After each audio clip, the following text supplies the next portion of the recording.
Okay, we're here. Yes, Hello, cheers, everybody. Hi.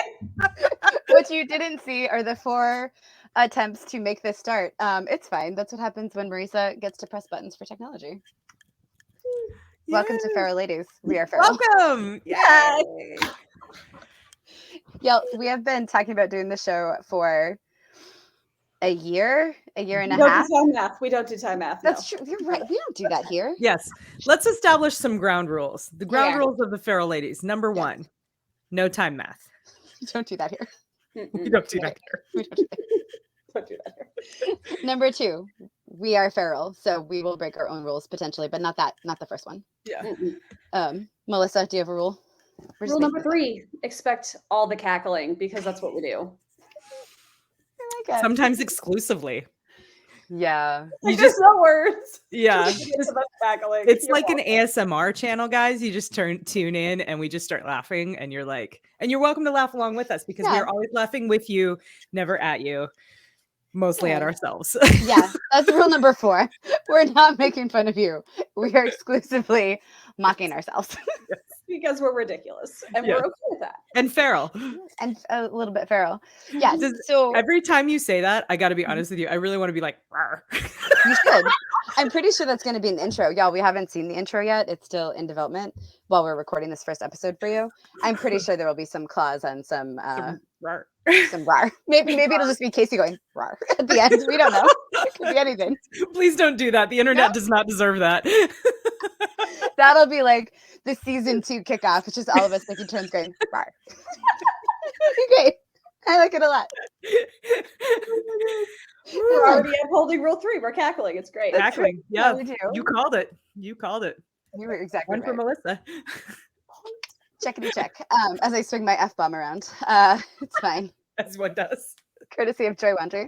Genius. Dude, I have been asking her for an F-bomb forever. I need to get one of those. Yes.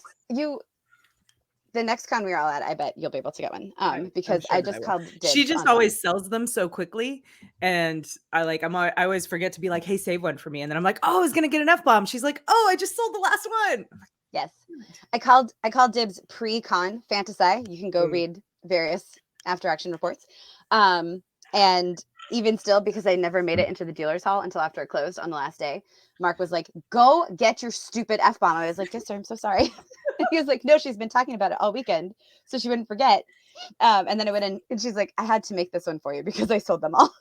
Oh, So good at life. that's amazing. They're so good. Yeah. She's also a feral lady. We will, okay, so ground rule 5, I don't know. You will always see us, and you will often see other feral ladies of our acquaintance, both CKP and broader writing or world family, because that's just how we roll. So this started because back in the early 2020s, it's been a minute, to quote Melissa, Yes. we talked about having to reemerge into like public spaces with people. And I was saying I didn't remember how, and I had basically gone feral. And it was pretty unanimous that all of us are like, oh, right, you can't just like block your camera or mute. People can see and hear you. Yeah. I can't just like move out of frame and make the face that I'm thinking of and then move back into frame and be professional. Like that doesn't work in person. In the real life, people can see I the think face that's you make. why like women had fans in times past so that they could be like, oh my God. Yeah. Yeah. What? Okay, so this is rule number 8. We'll always have our fans. Oh, we will. Oh, shit. Okay. Random cameo I from better make sure I don't lose it. It's not a real rule. It's a fake rule. Thank you, sweetheart. That was nice. You got to have the cameos, just not from children. YouTube doesn't like that. Nope. Yeah. They're playing video games, so they've been properly distracted. Well done. Well done. Mine's at a sleepover. Oh, nice. Yeah. I have 0, so if my dogs walk by, you can't see them. They're not that tall. Mine are locked out of this room for that exact reason because they are that They tall. are that tall. That is correct. Yeah. Yeah. I want to come meet your dogs in person. They look so cool. I heard that Melissa is nominated for an award this summer at a con that is nearish her. I wonder if you could maybe go by. She's very That would be fancy. cool. I don't know. I think my work schedule conflicts, honestly, but Boo. boo. I would Yeah. totally take you as my +1 and a hot date to that banquet. Girl, I would be your +1 and hot date. She would be. 100%. Yeah. 100%. Such hot date. I'd like Everyone hang be on your arm and like be all Talk about what a big deal she is. talk about what a big deal she is, and yeah. We could dress up. It would be so cool. But if it can't happen, day jobs come first, because let's face it, that's what pays the bills. Yeah. Yeah. For now. So also, I like my job. That's cool. It's hard for me to complain about what is basically my dream job, because it's like all flying and none of the BS that in the past has gone along with the flying job that I had.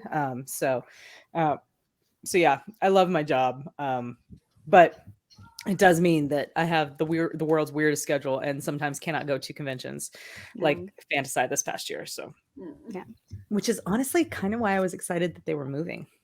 Yeah, April next year. Yeah. That'd be fun. I was thinking I might have to like take a lap and not go, because I've gone to all of them and I know they like to like switch it up and bring new people. But I think I'm just gonna go anyway and be like, surprise, bitches, I'm here. Love you. Yeah. They're not really bitches. They're wonderful and I love them. Yeah. No, they are wonderful. And they're never gonna tell you no. I mean, because they love you. But hopefully they won't. They'd be like, oh my gosh, we can put you on panels. Thank you. Wait, do you want to moderate? That's the other thing, Marisa. You give really good panel, like really good panel. Thank you. So I would say that's common to all three of us, though. It's pretty. I mean, sure, we're no slouches, but you know, I hear nothing but compliments about you on panels. They're like, she's so funny. She's, she still gives insightful stuff, but it's so hilarious. So yeah. Thanks. You're the nice one. Oh, so here, folks, we actually did have like a plan for today. We'll see how it goes. Nice because we're feral. We don't follow the rules, except ours sometimes. Anyway, so we had a thought that we would talk about these like the perceptions of who we are as people, and then who we are as people. Which how you receive us is how you receive us. Yeah. And again, this is not about making fun of anybody. So if you happen to think I'm the nice one, that's awesome. I've never had cause to not be nice to you. So that makes me pretty thrilled, honestly. But I think that'll be fun for us to talk about, because there are definitely like, we're not like yet the Larry Creos or the David Webbers of the world. So we're not like wildly famous yet at this time. But we definitely have been around the con circuit. We've got some books out. We have met people. And so there's definitely like a perception of us that exists or is building. I don't know, Kacey, do you want to talk a little bit more about it? Because you have been on the con circuit as a professional the longest of the three of us. Absolutely. So I will say, I'm going to give, if you don't mind, I'm going to give kind of, and I'll sanitize to protect the innocent and the guilty, a quick little synopsis of sort of how this whole concept came about. Sure. So I was unable to go to Fantasy this past month, which made me very sad. But again, it was a work commitment that I couldn't trade away. None of my coworkers were available to give up their time to all that kind of stuff. So anyway, so I couldn't go. So I was asking Marisa how it went, and she was telling me of a discussion that she had with an individual that was a very professional discussion. Nobody had any wrongdoing in this thing, but I was, as she was relating to me the details of how this went down, I was picturing the facial expressions involved, and the words that she relayed to me perfectly matched my perception of how of these facial expressions. And so what I said to her was, I love that people think that you're the quote unquote nice one, and that I don't think that the individual involved like was intentionally trying to be bullying, but I think that they were very convicted about their stance on the matter. Mm-hmm. And Marisa was like, no, absolutely not. And I guarantee that it rocked them back on their heels, because people forget that Marisa had an entire whole career where she was dealing with like, $1 million players in a cutthroat game of like who can raise the most money for their nonprofit organization. And so I don't think that they expect her to be as hard-nosed as I know that she can be when it calls for it. And so she was telling me about this conversation, and I just started laughing. I was like, I love that. I love that people think that you're the nice one. Melissa's the innocent one, and it's been 10 minutes and I'm the bitch, I just been waving around that phone the whole time. We're doing great. So, because it cracks me up, because while you are incredibly kind, you're an incredibly nice person, and I would trust you to take care of my children. You you also are the one who will be like, no, that's wrong, because fuck you. It's wrong. Fuck you. That's why. Just fuck you. Exactly. Yeah. And Melissa is, I think it has to do with the whole Salvage Bunny thing. People are like, oh, she's so sweet and innocent. I'm like, oh, sweet, definitely innocent. Yes. It's like and these people who think I'm very sweet and innocent and naive, maybe I'm like that. Naive. They know that I'm prior military. Yeah, I was like, girl's an Air Force veteran married to a former fighter pilot. Like, innocent. I dealt with air traffic controllers who swear almost as much as maintainers. Yeah. I don't think naivete is on the table, really. No. But they see me and they're like, oh, you're just so nice. And I'm like, yeah, innocent. I'm like, no. Yeah, no, you are very nice. You're very kind. That's one of the reasons I like you so much. But yeah, it cracks me up that that's the perception of you two. So, and it kind of makes me laugh that people are a little bit afraid of me. It's pretty great. As they should be. Well, I'm not really that scary. I just have a really mean face. Girl, you are one of the nicest people I know. People are like so scared. Nice. Like, oh, she is so nice, and she will go out like all the way out on the limb to help the people that she cares about. 100%. It's also the pedestal thing, right? Though, like, a thing that I have seen is because I have had the opportunity to be in places of Kacey's absence, when people only associate me with Kacey. So they're like, oh, we must commiserate. I'm like, we should, because I miss her a lot. But also it's always like, man, Kacey is like this woman on a pedestal, and she's and I'm like, okay, well, she is fucking amazing and one of my absolute favorite people in the entire world. But if you spoke like this to her, she'd be like, okay, thank you. Like, don't. I don't belong on any pedestal. Really. No, I don't. I'm awesome. You're awesome. And so are you. And so are you. Right? Like, yes, I am awesome. But I am absolutely 100% as awesome as a bunch of other people. Sorry, that was my messenger dinging, so I had to shut it down. But yeah, like there's something special about me, because there's something special about all of us, but there's nothing special about me, is what I'm trying to say. You know what I mean? Like my husband and I were actually talking about this, and I do get a little bit uncomfortable sometimes when people are like, oh my God, you're such a badass. It's like, well, thank you. That's very kind of you to say that. I appreciate that. Also, it's just choices I made, man. Like, I learned to fly, but so did a bunch of other people who I went through flight school with. Like it's not that big of a deal, right? I learned to write, so were a bunch of other people that I work with.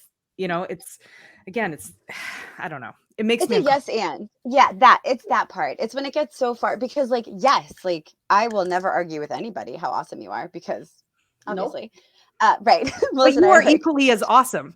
Thank you. Yes. Well, I'm not going to have that conversation with people either. Be like, I am also great. Here I am. We are all awesome. Yes. For various reasons. I'm going to have that conversation with people. Did you know that I'm also great? And someone's like, you're awesome. I'll be like, yes. And you should see Marisa. Marisa is also equally awesome. It's that line. It just goes a little bit over into like almost a hero worship. That's a great way to put it. Right? Like it's a little like, it's actually more fun if you acknowledge that she's a whole person and awesome, rather than like, she's my perfect image of whatever. And so awesome, because then it's like the only place you can go from a pedestal is off of it. Like you can't, you know, He just knows that. just Right off that fucker. we don't want that. No. That sounds terrible. I mean, I kind of want to know. Okay, fair. But All right, I think so the other thing too is that like I appreciate so much when people are, and I'm interested in your thoughts on this one too, Melissa, because you're in a very similar situation to me, as you know, in terms of being a military veteran and you know, having lost friends, and I appreciate that people are like, you know, enthusiastic about, you know, yes, women can do anything that they want to do, and yes, you know, it's awesome that you know, you learned to do these things and you had this great career and stuff, and I want my daughters to know that. I do. I appreciate that. And I want your daughters to know that they can do anything that they want to do too. But also, I get real uncomfortable when people start throwing the hero word around, because I know heroes. You know what I mean? I've known them, and I married one. And he gets real uncomfortable because he's known heroes. You know what I mean? And like the kind that come home and flag. So the money line on that one was, you know, I married a hero, and he doesn't like that word because he's known heroes, like the kind that come home in flag draped coffins. And so, you know, throwing that word around is, and I don't think anyone necessarily does it lightly, but it does make me uncomfortable to have it applied to me, because I'm really just a person who likes flying and likes writing and is thrilled that I've been able to arrange my life that those are my jobs, you know? Right. Yeah. No, the hero word is definitely anybody that's actually served and actually done things. They don't want the word. It just carries a set of expectations, and you go, no, the people that didn't come home, those are the heroes. And I know more than a few, and it's very highly uncomfortable. I mean, even just the whole thank you for your service thing, it took me years to get comfortable enough to say, like, you know, you're welcome. Yeah. It doesn't feel like that big of it's just something that we did. Right. I usually go with thank you for your support, or oh, thank you. Yeah. That's my, because I still, it makes it's like a, well, thank you for doing your job too, you know? It's like, I really wanted to fly, but you know, 9/11 happened, and then there were things and more things, but it was still like, it was still a lot of fun. Yeah, exactly. You know, I mean, I am in many ways very privileged by my Air Force career, you know, because of my Air Force career, I have, you know, I have all of this experience that I'm able to parlay into, like I said, my dream job.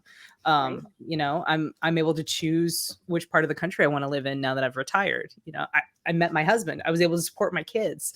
You know, so.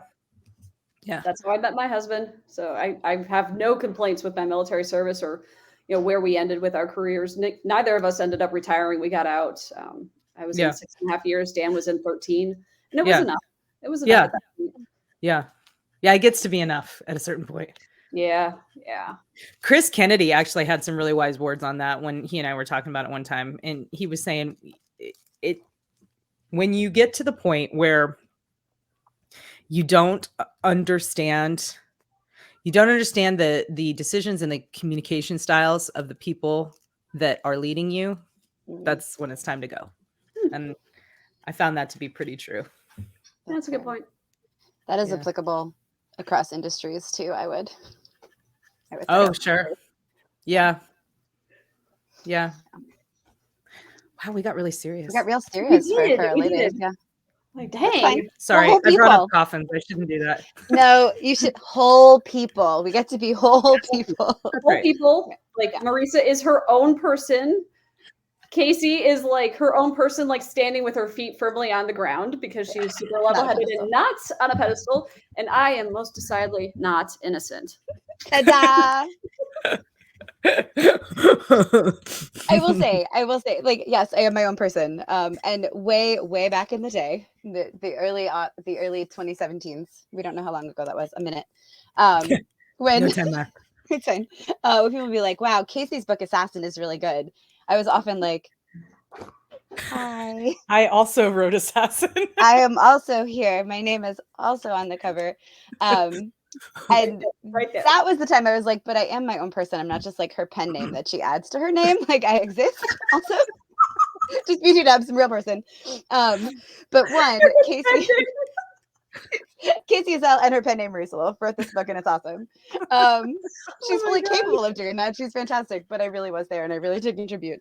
But like one, Kacey was always very fast to be like, yes, that book I wrote with Marisa Wolf was really fun. That used to piss me off. It did, honestly. Yeah. It hurt my feelings a little back in the day, but now it's less like Marisa can only exist with Kacey, and it's more like I know that this girl understands that we miss Kacey because I know she's sad that Kacey's gone, and so that is true. And I always am, like whenever I'm at a convention. But I told Kacey and Melissa and my husband at Fantasy, somebody was like, "Oh, where's your other half?" And I genuinely, for the first time in 3 years, I was like, "Oh, Jeremy, my husband? No, he's back at the camper." And he was like, he looked at me so strangely, and I was like, You mean Kacey?" I'm very sorry. I don't know how I could misunderstand. And then I just started cackling in the hallway. And a bunch of people, when they heard the word Kacey, their little heads came up like prairie dogs. They're like, "Kacey, Kacey, Kacey." And I was like, none of you will tell her that I thought of my husband first. To be clear, I adore your husband. I think he's a wonderful man, and he is perfect for you. And if someone says your other half, I would hope that you would picture Jeremy. And it was the wording. Because if they had said, "Where's your twin or your partner in crime?" I 100% would have thought Kacey first. But he said other half, and I was like, "Oh, husband." He's actually in the area for one. Right. Yeah. Mine's downstairs playing video games, you know? Right. But his face, he was just like, "Why do I want to know where your husband is?" I don't give a shit. He's like, "Oh, my goodness. I didn't realize you were even married. Who cares?" Yeah, I didn't know you were married. This is not what we're here for. Yeah. You only exist as a vehicle for me to get the stories that I want, you know? Correct. You're not a person. You're an author. Give me more stories. It was pretty funny. No, he was super sweet about it. He laughed too. But like that initial face when I said Jeremy, he's like, "That is definitely not. We are not on the same. We're not having the same conversation right now." It's like, "Oh, sorry. So sorry." Yes. Well, please tell your other half, Jeremy, that I said hello. I will. He gets to watch and edit this, so it's fine. So we were joking about that. When I call him my con husband, for anybody that wonders what I mean, Jeremy is very, very good about making sure that I eat and stay properly caffeinated so nobody dies. Caffeine is important, but I get very excited at con still because this is still relatively a new thing for me, and I just have no appetite. He's like, "No, you need to eat. Like, here's some delicious food," and I'm like, "Oh, yeah, he's amazing." Yeah, Jeremy has done similar good deeds for me in the past at conventions because they're overwhelming, and you know, you're so busy and you're so excited. At least I get so excited to sit and talk to people and, you know, explore new ideas and talk to the fans and talk to, you know, colleagues and just everybody. And left to my own devices, I would forget to eat. I would forget to hydrate. I would, you know, end up you know, like crying in a corner with a blinding headache and having not eaten for 2 days and be like, why is this happening to me? You know, well, because you forgot the human. So it's that kind of caretaking is essential at conventions. And the only con that my husband goes to with me is Dragon Con. And he performs those. He like follows me around with a backpack it has that's amazing. It's often a cooler backpack, and it'll have like energy drinks and vodka in it, but it'll also have a bunch of waters. Yeah. He's constantly like handing me a water. My favorite is when Kacey and I are in like the depths of some hotel at Dragon Con, and they'll just text real quick and arrange just like a drive-by meetup just to like hand over things from the cooler.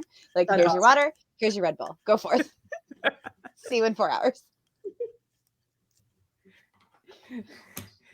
Speaking of which, I have to text him my dinner order. So Oh, excuse me. see, caretaking, very important. Yes, This he's is why. amazing. This is why some cons do the care and feeding of your author spouse.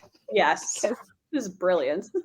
I don't think I'll ever get Easy on that panel, but I would love to get him on it and then be a fly on the wall because we're not allowed in the room. They let people in this time. Mona Lisa got to go this year.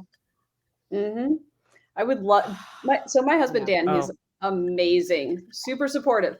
Does not enjoy going to cons except for Factory Con, which is basically like glorified camping and super chill. Yeah, the camping trip. Yeah, that's very fun. But having him on that panel would be amazing because he's an asshole fighter pilot and he does not hold back with his opinions on, oh my God, if I did not drag my wife away from the laptop, she would never leave it.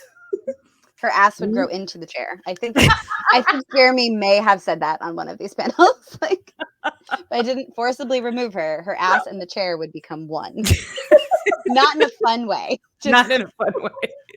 Really bad. Really like post-apocalyptic fungi. Is there really a fun way? I don't know. I mean, I guess if your butt's like a shelf, that's good. But butt as a chair, not as good. I don't know. I don't know. It's fine. It's fine. Also, Melissa, for the record, every time I gesture with this hand, I'm like, what's on my arm? You know, I keep like... I still don't know how to show it to you guys, but there. It's like, it's almost past the... So we got new tattoos just before Fantasy. That didn't work. Here it is. Like, I'm trying so hard. Oh my gosh, Melissa, that's so pretty. Isn't it beautiful? That is beautiful. So Nick Steverson called it a fancy chicken. So now I'm absolutely like just leaning into that and calling it a fancy chicken. And it's absolutely molting right now. Yeah. It's like in the peeling stage. Oh, so yeah. Bad. The itching thankfully has passed. I was like beating the heck out of my arm yesterday, just like, stop itching. Yes. Yeah. Very dramatic. Slapping. Yeah. Which I forgot because my first tattoo was years ago. And and it's on my back, so I couldn't, like, it wasn't quite as, like, I couldn't see it peel. I wasn't touching it very much.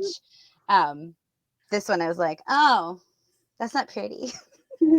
My smug chicken is messy. But, oh my God. It's coming out of it. It's going to be good. This is my fourth tattoo. I have literally zero excuses to not have remembered the stage, and I completely forgot. Like, no, you do, because it's like childbirth, right? Getting a tattoo is like childbirth in that it's something about like releasing the dopamine in your brain from the pain that makes you like want another one and forget how much like it hurts. Yeah. And you have an excuse. Yeah, it's your brain. It's not your fault. It's not your fault, man. I want to get another one like right away. I want to get a dragon here, so I'll have my phoenix and my dragon. I'm very excited. Ooh. I warned our mutual friend that got a tattoo with us. I'm like, you say you want one, you're a liar. You're gonna want more. My kid is 20. I wouldn't let her get one until she was 18 because, you know, it's permanent and I'm not going to, she's going to make that decision herself. Yeah, no, that's fair. Yeah. You can't blame me for this. You had to be 18. I agree with that one. Yeah. She has 4 now in 2 years. Wait, I didn't know. Oh my gosh, Corey. I'm like, girl, how do you afford these? Because I'm not paying for them. Right. They're not cheap. No. Yeah. Good for her though. Yeah, no, it is good for her. She's she's a very cute, very personable, very charismatic young girl. Well, young woman, 20-year-old woman. And she does very well making tips at her waitress job. That's how she affords it. Yeah. Done and done. We know. Yeah. The last time I saw her, she was about three-ish years old. And then we had this huge gap where we didn't see each other. Yeah. We were all stationed all over the place. And then I see her at Fantasy last year. And I'm like, you're a full-grown person now. This is messing with my brain. You're a whole ass human. Yep. No. Oh, time math, which we don't do. No time math. I imagine at 3 she was just like all eyeballs. She was. Like, those bright blue eyes and like dark hair. Yeah. Precious. I think I met her when she was like 7-ish. So like twice that height as when you met her, Melissa. Yeah. I was at Cassie and Casey's wedding. She was 5 at their wedding. 5? Okay. Yeah. Yeah. But yeah, she was so boy Casey, Moops for those of you Moops. acquainted with the CKP family, was as you may or may not know, has been one of my best friends for decades now. And my oldest daughter was the flower girl in his wedding to his lovely wife. And that was a good time, Melissa. Do you remember how much fun that was? Oh my God. And it was so beautiful. They picked like it was a beautiful gorgeous wedding. winery in Sonoma County, maybe? Yeah, Napa, somewhere. Somewhere. Yeah. Oh my God, it was so pretty. We had so much fun. We were all ridiculous. It was amazing. We were ridiculous. Awesome. The wedding itself was beautiful. So beautiful. I would expect nothing less from them. Yeah. And again, slightly sanitized, but as sometimes happens in weddings, there was a little bit of an attempt to maybe steal a little spotlight, be a little do you remember this? Be a little dramatic from some of the guests. And I do remember the bridal party, we were like, fuck no. We were like, boom, united front. Nice. What is happening? Why is this happening? Oh my God. We were like, absolutely not. Absolutely not. Yeah, absolutely. Hard stop. Yeah. No, not allowed. And the funny part was it wasn't just the ladies too. It was like the dudes. Nice. Yeah. Well, because some of us, not me at the time. We're on other sides. Yeah. Yeah. The couple friends and whatnot. So some of the girls texted their husbands, were like, so yeah. Get over. Yeah. Yeah. Always drama. People are a mess. Always drama. And I don't always drama. Why? Why is there always drama? I feel like people are bored, or sad. Either you don't have enough going on in your life, or the things that are going on are too real and too sad, and so you lash out. Because I find happy people do not cause drama. No. So that's a gross exaggeration. Yeah, sure. Let's talk a little bit. Let's talk a little bit about definitions for a second, because I have a point of order. Point of order. I fully 100% enjoy a good session of hot gossip. 100%. Let me clarify. I'm not gonna lie. Hot gossip of the kind that I enjoy is like, oh my God, did you hear Marisa got a Bain contract? You know what I mean? Or oh my gosh, I heard that Melissa's gonna write like 3 more trilogies in the Salvage Title universe. You know what I mean? Like before, I don't know, I've lost count. We don't know, we lost count, yeah. But just like I love gossiping about fun stuff. Yeah. You know what I mean? I don't love gossiping about like sad things or angry things, or so-and-so's fighting with so-and-so, or that takes the fun out of the hot goss. Yeah. I like knowing about stuff, so I know when there are landmines that I need to avoid. Sure. That's situational awareness. Yeah, that I guess. But and I never ever want to be involved in the gossip. Do not get me involved in yours. I don't need it. Thank you. Yeah. Sorry, Melissa. I think please only involve me in your fun hot gossip. Correct. Tell me the good stuff.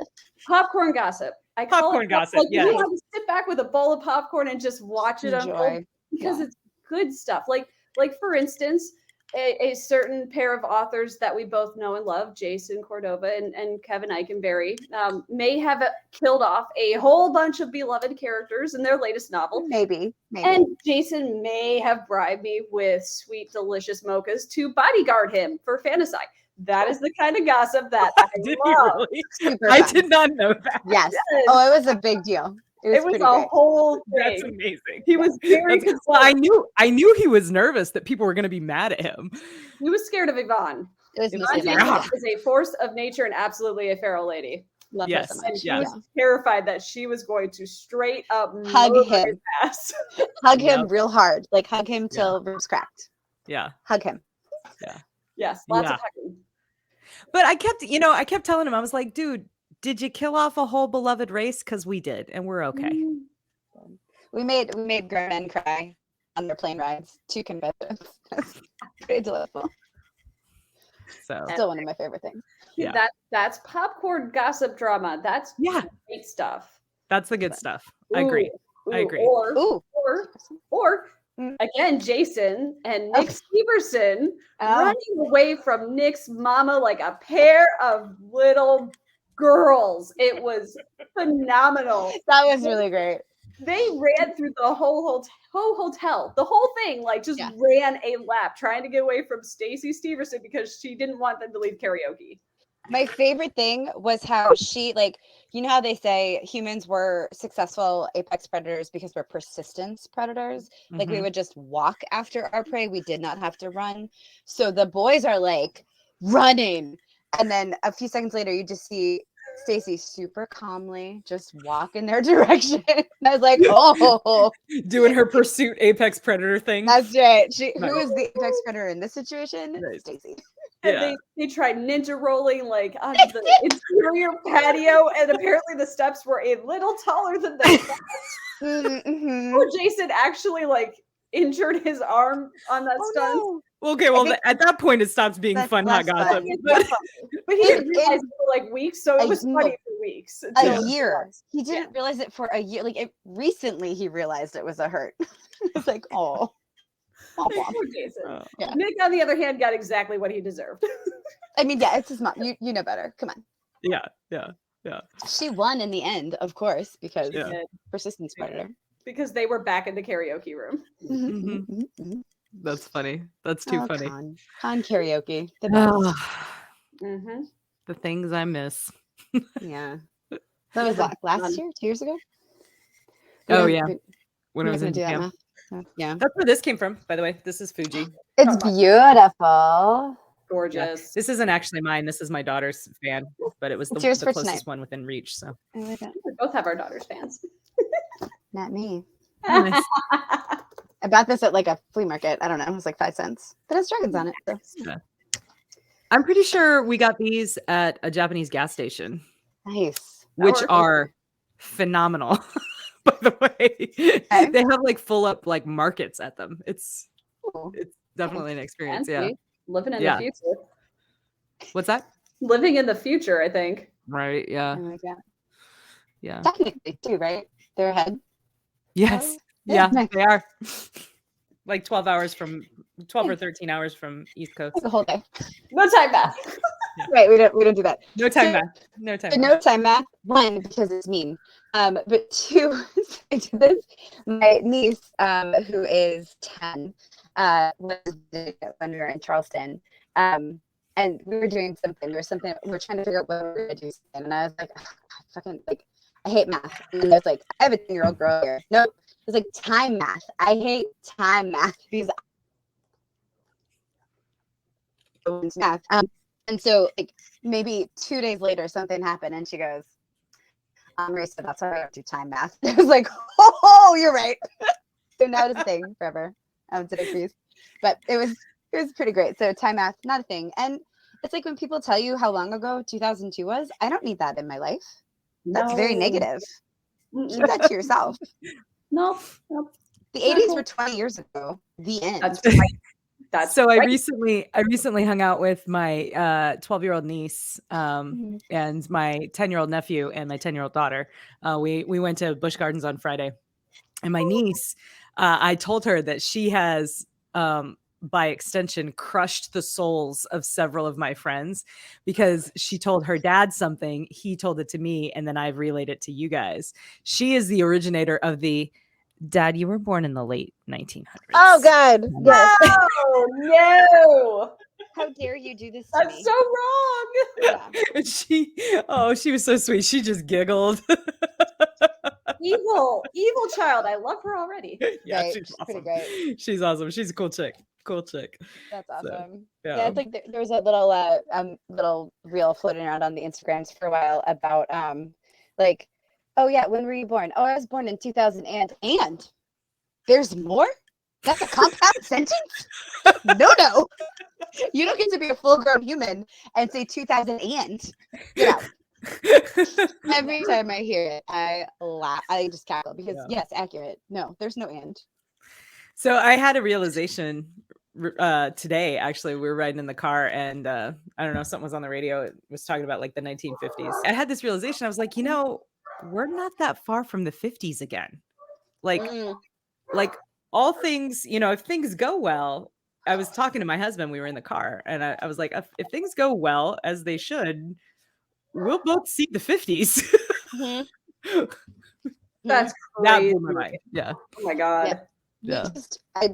So today, one of our friends pointed out that the woman who wrote the Nancy Drew novels wasn't like one woman; it was several people. Yeah. And so I went down this rabbit hole of like, what the hell? And so one of the writers, not the first one, but the one who wrote like the vast majority after the first one, she was born, like it took me a couple times to read it. So she lived from 1892 to 1992. And I was like, huh. Because I wasn't born that close to the end of the last century. But still, it's like, huh, you could really, like my baby brother, who is 18 years younger than I am, should 100% make it to like 2100. Like, holy shit, that's I didn't think about that. My absurd. kids could. Yes. Yeah, my Absurd. youngest absolutely should. Right? Holy Granted, shit. we could have zombies instead. Who knows? But yeah, right. Yeah, civilization could collapse. All aliens could come. all of our life expectancies could go back to like 40 years. Yeah. Zombie apocalypse, aliens, who knows? Fun. As long as you have fast zombies, I think I could last a little while. But As long as it's a fun apocalypse. Come on, give us something. yeah. I would rather it be zombies than aliens, if I'm honest. Lack of advanced tech, Yeah. And slow zombies, of course. Oh, slow zombies. Fast zombies, y'all. I'm just checking out. I'm just gonna become a zombie. I'm not spending my last minutes doing cardio. Let's be clear. It's not who I am as a person. It will not be successful. Don't put me down for cardio. Yeah, don't send me up for cardio. I'm out. Fast zombies, they can climb. No, thank you. Well, and then if it's you being a zombie chasing me, I'm screwed because I'm not going to shoot zombie Marisa in the face. It's just not going to happen. So she'll be slow. I'll be the token slow zombie that the horde just has like following behind them. Like, where are you going today, guys? So you'll be fine. That's good. That's good. Yeah. I'll take out all my teeth first. I'll be fine. We'll be good. Oh, no. That was in some zombie novel I read. They're like, this person really thought ahead. They took out all their teeth to bite anybody. I don't remember what that was. Yeah, but it's pretty funny. You know what zombie movie or zombie show I really liked because it was like different. Did you guys ever see iZombie? I loved iZombie. Yeah, I never I started watching it and I got really into it, and then I don't remember if I finished the season and then had to wait for the next season, but I know I didn't see all of the extant shows. But yeah, I loved it because it was so different, you know? Yeah. It was such a different take on the whole zombie thing. Yeah, it was super fun. TBR, TV Watch, whatever. Yeah, TBW. TBW, yeah. I don't know where you could find it now. I don't even know. Netflix, maybe? I don't know. Maybe. That was a good place to start. Yeah. And all the actors on that are so charming. Like, it's just like the concept was fun, and then the actors were all super charming. So even the episodes, I was like, all right, it's a little bit of a stretch. I'm still in because all the actors are so delightful. I do one of my favorite exchanges, like in all of shows. That this is one of those things that probably isn't that funny, but for me, when the first time I heard it, it just hit me right, and I cackled for like 2 days about this part of the show. And it's like relatively early on in the series, and the main characters live, and she's a coroner, she's a doctor, and her coworker is like there, and he's like interested in her like best friend or sister or something like that, and she's like, I don't know if you're her type, and he's like, I'm a doctor with a British accent, I think I'll be okay. That was very funny. That's right. Like he's sold it. I'm a tall doctor with a British accent. I think I've got this. It's a roommate. And she's like, well, my roommate's a super hot lawyer, so like might have met your match. Spoiler, met your match. I was like, good for you, bro. You know, yeah, like, know your worth. Right? I'm a tall doctor with a British accent. Oh, so speaking of, sort of, so we talked about like how people see us and how sometimes that's hilarious. Are there things you wish people did know about you besides that you're like whole people? I think most of the people that I interact with at cons, I will say, and I don't want to give the impression that like most interactions are uncomfortable, because most of the time they're not. It's just occasionally it's that weird like, just a little over the top. Yes. What do I wish people knew about me? I'm a really good cook. Nice. Yeah. And I bake a lot. Yeah. I completely and totally suck at cooking without a recipe, but I can bake, and I love baking. You can bake. You're like, yeah, you're a bit of a cookie maven.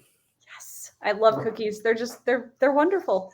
Brownie chocolate chip cookies are my current obsession, y'all. They're so good. We might talk Jerry into going to a con near you so he can experience them. That's like his favorite thing. I do not bake very well, and I'm too impatient to be a good cook.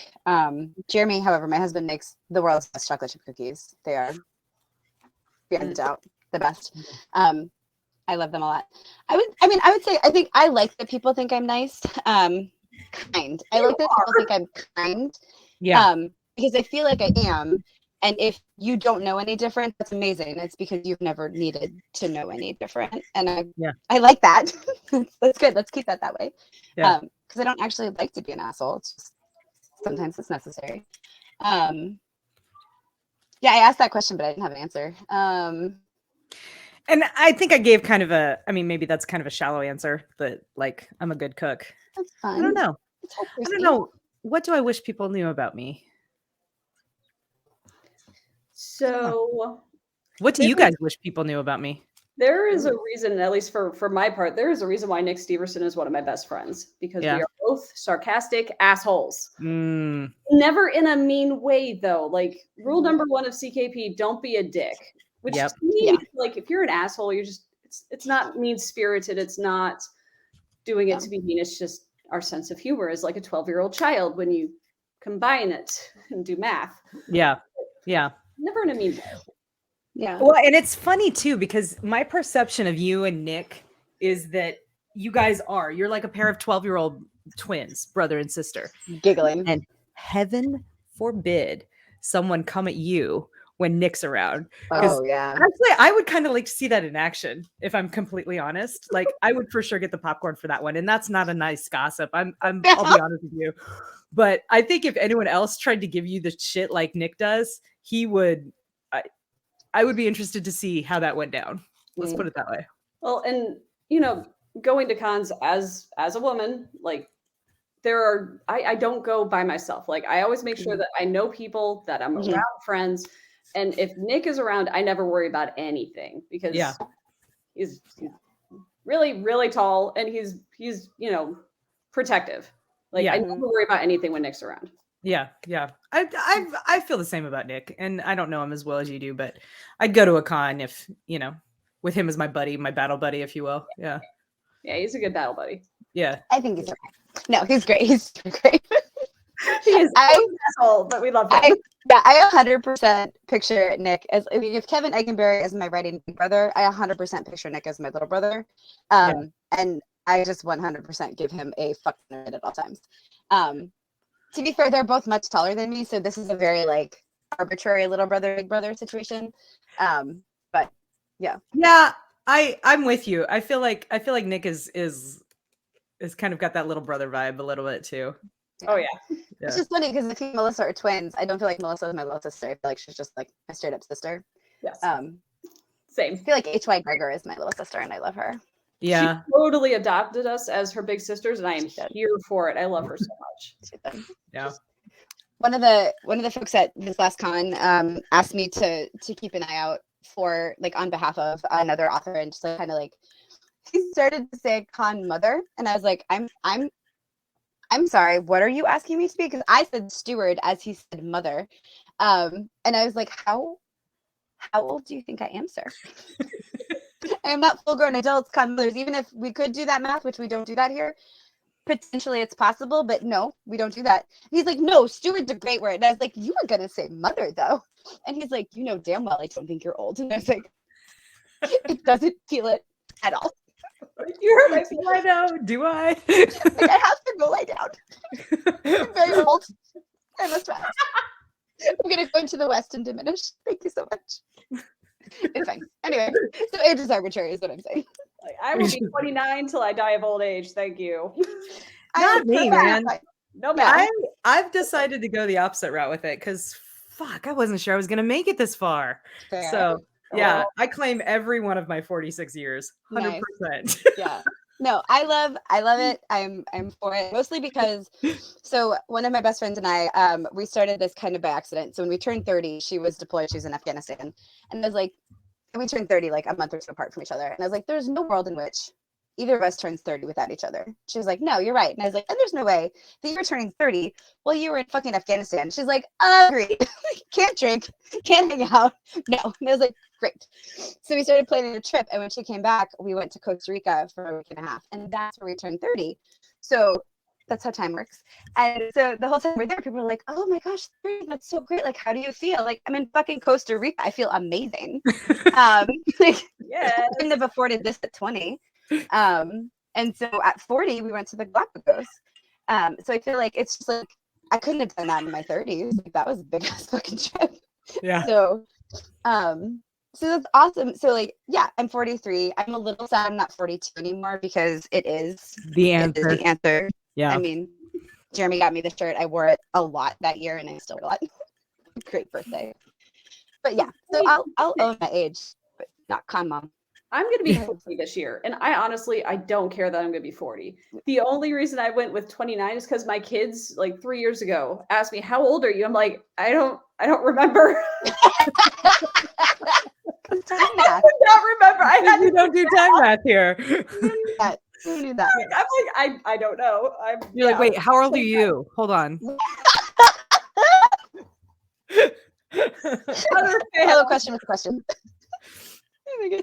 Yeah, I've legit had to calculate my age from my oldest kid's age before. Because I'm like, wait, okay, right, yeah. Oh, I lost a whole year once because I thought I was like 36 the whole year, and I was like, oh fuck, I was 37 this whole year. Okay. So just like it happened to Jeremy at one point too. So I'm like, okay, it's not just me. That's fine. Yeah, no, it's time math, man. We don't do it. Stop. We don't do do that. I mean, it no longer matters. My favorite thing about the no time math rule is just I don't think anyone until I finish this story, no one is going to know like the full longevity of the time math ban. But for those of you who are familiar with this story, you will recognize that Marisa and I began our friendship online, writing Pern fan fiction together. Yeah. And the way that this works is you would have like online clubs, and it would either be usually via email, and you would have to like write up a character sheet and figure out who your character was and write their description and their backstory and all this kind of stuff. And then you would role play that character by email or sometimes like on a message board or something like that. And Marisa was well known. Many character sheets asked for like a timeline of important events in their character's life. And Marisa was like, no, thank you. Doing it. I don't like these. I would get character sheets submitted to me. It would be this like really intricate backstory that was awesome. I was like, yes, this is a great, fully fleshed out, developed character. And it would go timeline, and she'd be like, nope. No. Next section. Like, you're right. This has been going for a long time. Okay. All right. I guess we're not getting a timeline out of this one. Ooh, so here's I hope people will take away. You don't need to know this about me, but you're gonna know it. My goal is always be really effective and efficient at something, usually right up front, like backstories for persona sheets or work really hard, volunteer for extra things, whatever. And it's so that I can get away with shit like that. So I can be like, you know what I'm not gonna do is this thing. I'm not gonna do that. I'm gonna kick ass over here, whatever those things are. This other thing. But no. Like there was confidence. Yeah. Confidence. This is a no-go. Yeah. It's like for a long time I played the game full-time jobs of like, here are my strengths and here are things I need to get better at. And finally I got to the place where I was like, here's what I'm really good at. Here's what you get by getting me. Here are things you shouldn't hire me for. Like, you should make sure there's someone else on the team who can do these because it's just not a good use of anyone's time. Like, if you want me to go like detail check this thing, I'm not the one. you need somebody who's like, I love the nitty gritty, because it will take me 3 times as long for not as good a project. But if you want me to go out and woo a funder, or you want me to go out and talk so compellingly about our work, or you want me to put together a kick-ass presentation and have people going out like, I feel like I've never known that about myself before. I feel amazing. Let's go do this job. I'm your girl. But like, I'm not going to pretend to get better at these. I'm not. Yeah. So, I don't want to.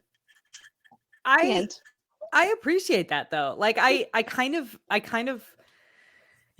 feel like that's, I feel like employers would like that. You know what I mean? I mean, some do, some don't. Yeah, but sure. I got to the point in my career for a while there that I was the boss, so it didn't fucking matter. And then it allowed my team to do that, right? So then it allowed people who reported to me to be like, look, I'm fucking awesome at this. How can we make my job be something that I'm so good at? Right. Like, I'm doing this 90% of the time. And I was like, yeah, that's a great question. Let's do that thing. Yeah. Because why? I don't want to pay you 6 figures to do something you're not good at and you hate. Right. I don't want to pay you any dollars for you to do something you're not good at and you hate. That's terrible. Right. Especially because you're not going to do it well. No, because you're going to resent it the whole time. It's not going to be as good as if I get somebody who's like, do you know what I love? Fucking time math. Amazing. Never talks to me about it. Go forth. Yes. Yes. Yeah. Thank you so much. So I've literally told people this before, especially at the beginning of friendships. I don't know if I ever told you to this because I just assumed you'd roll with it, but do not expect me to be early. I'm doing things. I'm doing great. Like if the military could not teach me proper time management, it's not happening at this point in my life. See, that's an important disclaimer. That is an important thing to know about you. Yeah. Because like, if we're trying to do something together, I know to lie to you about when we're leaving, Yes. Everyone else, we're meeting in the Absolutely. lobby at 4. Melissa, I'll meet you at 3:30. Yes, give me that, because my brain translates to that too. Oh, I need to get ready at 3:30. Yeah. And I cannot break my brain of that. And I've found tricks to manage it, but I suck. Yeah. That's fair. The day, I love that you just assumed that we'd roll with it, because totally.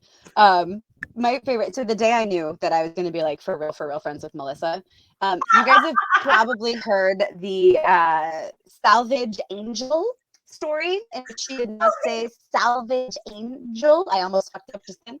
She said something much more fun. I may have dropped a letter, an important letter. It was great. Both words. Was it a words turned G? into much more. Was it a G that you dropped? No. Savage? Maybe. Anyway, so you can figure it out or watch it. Maybe. Yeah, watch it on our video. Maybe an L. Missing Shit an L. happens. Missing All a right, G. shit happens. So when I saw Melissa, Probably I'm like, right. this story ran through LibertyCon in approximately 34 seconds. Like the panel had, I wasn't at the panel, it was early in my defense, which is why she said it potentially. So like, I wasn't even in the panel. I heard about it in my walk from like one place to another. I passed it on because this is the fun hot goss, right? Right. And then I saw Melissa and I was just like, huh. And she was like, fuck, yeah, I said it. It's hilarious. And I was like, you and me, You're girl. welcome. Yeah. We're friends. Yeah. This is it. This is If done. you There's can't no live choice. it down, live it up, man. Yeah. Exactly. Like, you know what? Shit happens. Yeah. And gonna roll with it. Totally did it on purpose. What are you talking about? That was awesome. It was so funny. You were like, yeah, I say shit like that all the time. This wasn't on purpose this time, but I rocked it. And I was like, I love you. Let's be besties. Yeah. I think my favorite part from that panel though was I'm sitting next to Kevin Steverson because it was the Salvage title panel. And he just stops and slowly looks at me. And then there's Hillbilly and Christopher Woods, and they're like, damn, we thought we were going to be the ones that said something truly, truly heinous. And it was you. But you're the innocent one. You're innocent, though. Totally innocent. Like, I didn't even know what that meant. Was it bad? Was it bad? What? I was just trying to help Kacey. Was it wrong? Oh, man. So funny. So I don't even know. Now I'm thinking, like, when's the moment I knew Kacey and I were like, just forever, like, ride or die? And I don't know. I feel like it must have been early because I feel like it's been just. Yeah, I feel like I've known you most of our adult life. I think the moment that I knew you know what? I know when I fell in love with you as a writer. And it was when I first read your character named Sophia. Good times. Yes. So Sophia was a Dragon Rider of Pern fan fiction character who was like, she was a green rider and she was completely unapologetic about anything ever. And Awesome. and actually it wasn't even when I read it wasn't even just when I read her character sheet, because I read her character sheet and I was like, this character's awesome. I like her. And there was a round robin role play going on, and another player had a character who was in a leadership position and was like, you better be here at this time, and was like trying to like exert their authority. You know, the player was very nice, but they were doing a really good job of playing their character as like this kind of assholey, like power trippy person who didn't like anything that Sophia stood for, and was like, you know, you better be at practice on time, blah blah blah blah blah. And Marisa has her character send a note that's like, yeah, my dragon's gonna rise, I'm out. And it was like the best, like, for those of you unfamiliar with Pern, the dragon rising is basically the dragon like going to mate, and like it kind of takes precedence over everything, right? Like you can't take them out of their living quarters, because then they're gonna fuck everything up for. Yeah, it's they broadcast these like emotions, and it's bad news, right? So it's like, stay put, you know. And so she very neatly manages to sidestep this like dickhead order that this fictional character gave, and I was like, you're brilliant. I love you. We're gonna write so many stories together. I love that so much. That's fine. Sorry, my dragon's rising. Bye-bye. Bye-bye. Yeah, you can't actually, there's nothing you can do with that. Yeah. She's proddy. Sorry. Yeah. There was an implied salute. Like, it's just very like, all right, good day. Yeah. That's it. Yeah. That was the moment that I was like, we're gonna be friends. we were already friends by that point, but I was like, yeah. But yeah, that was the moment I fell in love with you as a writer, I think. So that's awesome. Yeah. I think mine was earlier for you. I think because we were in some other club together. Because we were both in it with, I can't remember what it's called. Maybe? Azov. I don't know. But every time I saw an email from like civil, like for your thing, I was like, oh my God, so much. I was always looking forward to them. And I would be like, I can't answer them. This is one of my characters, but I love it. And like I was always like, anytime there were writers, you were like looking forward to getting their emails. Yeah. Like this is cool. Yeah. We met for the first time by accident almost, I think. Like I was in DC for work. And wherever like Metro in the DC? Yeah, it was a Metro stop. Yeah. So whatever one I had to go to, you're like, oh, well, I just live at the very next one, like, or the one right before or something. So just get off the train and we'll meet. And I was like, fuck yeah, let's do that. Yeah. Cool. It was like my second internet friend I ever met in real life. I was like, I probably won't get murdered. She seems like a real person. Like, it's fine. And we went to the smoothie shop and they had the Red Bull smoothies. Yeah. Yep. And I almost stole your daughter's sunglasses, 7-year-old daughter. So that was great. Yeah. They just looked a little bit like mine. And then I was like, oh no, wait, come back. I'm sorry. I know you just left and I'm about to get on a train, but I have these. Let's be friends. So, yeah. And then I first met Melissa at DragonCon. Right? Shenanigans. Yeah. Definitely shenanigans. I saw some of those pictures, y'all.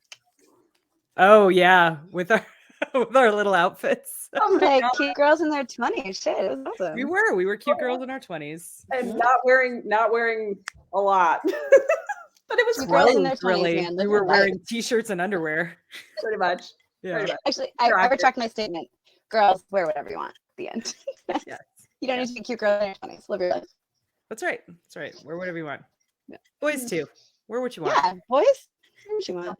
Yeah. Kilts every day. Spend, like my whole life in like yoga pants and like tank tops, I would be happy. Yeah. Yeah. I pretty much live in leggings and sweatshirts, and today I'm just wearing slightly fancier leggings. Nice.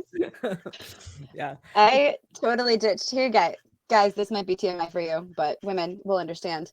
So right before 2020, I got a gallbladder issue and I could not wear underwire bras. Like I couldn't, it hurt so badly. And then 2020 happened and we weren't going anywhere or seeing anybody. And that was it. That was the end. I will no longer wear underwire bras. They're gone. I still have some in the camper, I guess, to remind myself. I don't know. But I don't.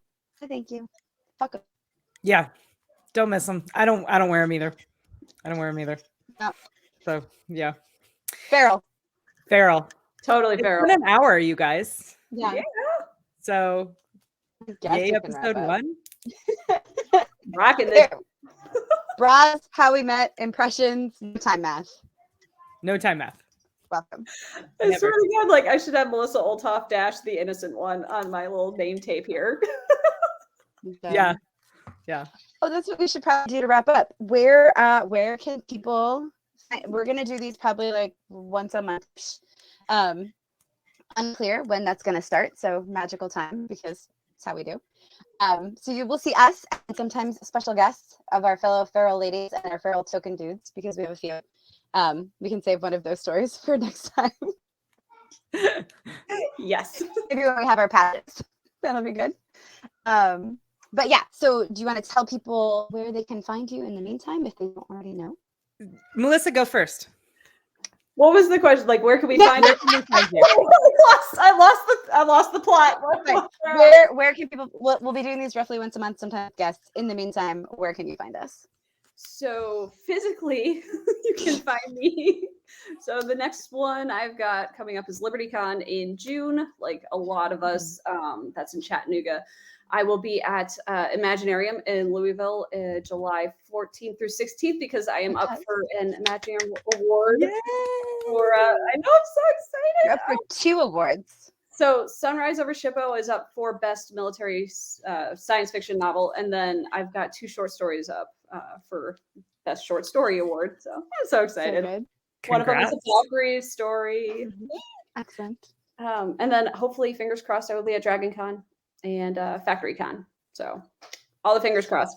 Yes. You can find me online on Facebook. I'm there all the time. You can also find me at my beautiful website that I totally copied off Marisa's at melissaolthoff.net. And all my stuff's on Amazon. So find me in there. Awesome. I too will be at LibertyCon in Chattanooga, Tennessee in June, mid-June, right? Mm-hmm. Yeah. So libertycon.org is that website, so you can look there to find the dates. I believe it is sold out, however. But yes, there is a waiting list, and actually a lot of people who get on the waiting list actually do get tickets because people have last minute things come up or whatever. So yeah, I'll be at LibertyCon. You can come meet me in person there. I will also be at DragonCon, which is not sold out. That is in Atlanta, Georgia, over Labor Day weekend. And I will be an attending pro there, and I'm very excited about it because it was my first and still my favorite con. Sorry, LibertyCon, you're right up there too. They're like 2 different animals, though. Really, yeah. Yeah. And then I will probably also be at FactoryCon. My family really wants me to go to FactoryCon because they want to go to FactoryCon. So yeah, I love that. Yes, yeah, no, it's a good time. It's a good time. Online, you can find me at kaceyezell.net or .com. I own both. All of my books are available on Amazon. You can also find me here on YouTube over at Kacey Ezell Writer Life, which I believe is linked to this channel.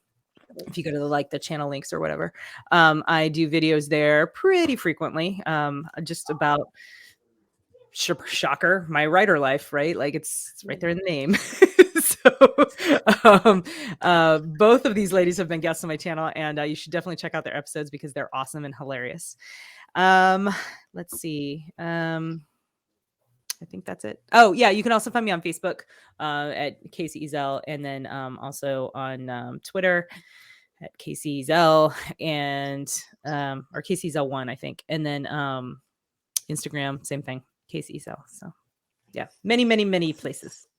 find other places. I am Marisa Wolf. You will also find me at Libercon, which is like a giant family reunion, and I love it so much.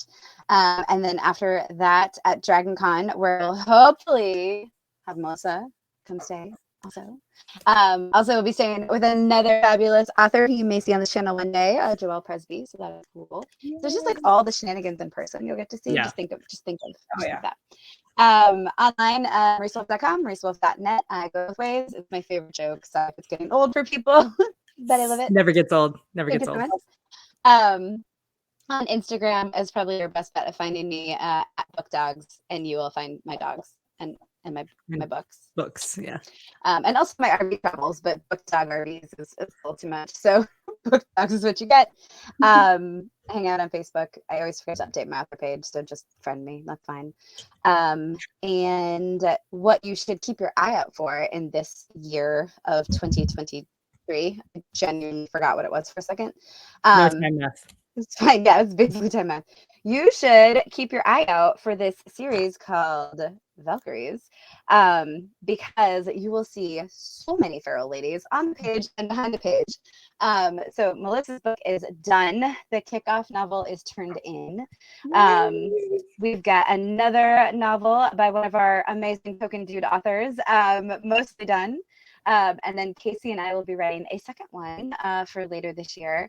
So you will get so much of us this year, urban fantasy shenanigans with kick-ass women who are also whole people, and not just one thing. And they're not, I am strong female character. They're chicks trying to make their life work. So you'll hear a lot more about Valkyries as we go. But that's us. We will do no time math, so we'll see you when we see you. Thanks for being feral with us. Yay. Bye, guys. Bye.